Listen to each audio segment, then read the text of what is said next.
Je me rends compte que plus tu vas chercher l'argent, moins tu vas l'avoir. Mmh. Et justement, c'est pour ça que je me suis tournée vachement sur des objectifs de satisfaction client. Je suis à moitié d'accord. C'est très personnel, hein, Ouais, non, encore une fois, mais de toute c'est de façon, c'est aussi l'expérience. le Ouais. but de partager nos avis et c'est bien si Mm. de temps en temps on n'est pas totalement d'accord. Ça me donne un exemple, ma mère et mon père par exemple. Ma mère, elle est cuisiniste, donc son métier Ok. c'est si tu as envie de changer ta cuisine, elle va venir, elle va te proposer des modèles, elle va te faire les plans, elle va les installer, etc.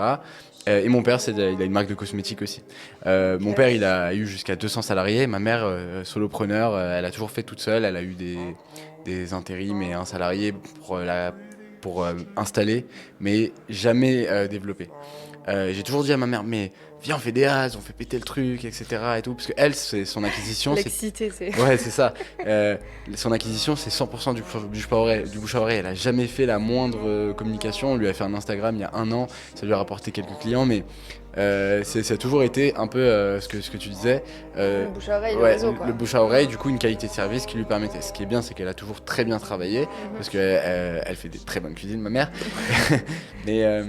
Mais ça, forcément, moi, c'est toujours frustrant. Je me disais, mais tu t'es grave, tout le monde est trop content de tes cuisines parce qu'en plus c'est marrant parce qu'elle en a fait beaucoup du coup dans la région où on vit, donc ma mère est super connue quand des fois je vais chez des gens que je connais pas, attends, t'es pas le fils de Petra, c'est vrai, elle a fait ma cuisine, donc ce truc là je m'étais toujours dit il suffit de mettre un peu de com, t'as un service incroyable.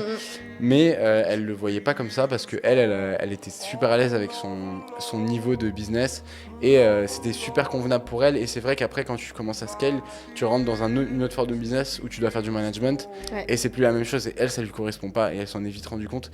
Et c'est un truc que je respecte et que j'ai compris après en fait. Mais du coup, quand même, elle a jamais fait des millions, tu vois. Contrairement à Oui, moi. parce qu'elle a pas délégué. Exactement.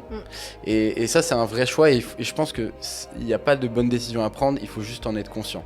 Et si ton objectif, c'est de scale et d'avancer, dans ce cas-là, ta partie acquisition, il faut que tu trouves un moyen pour qu'il y ait quelqu'un qui réfléchisse à faire plus de chiffres et qu'il y voit aucune contradiction et qu'il y voit aucune limite. C'est-à-dire, si c'est toi-même qui gères la partie service, t'arriveras jamais à aller au-dessus de tes limites, enfin difficilement, parce que tu vas dire, oh mais j'aurai jamais le temps de caler autant de coaching, j'aurai jamais le temps.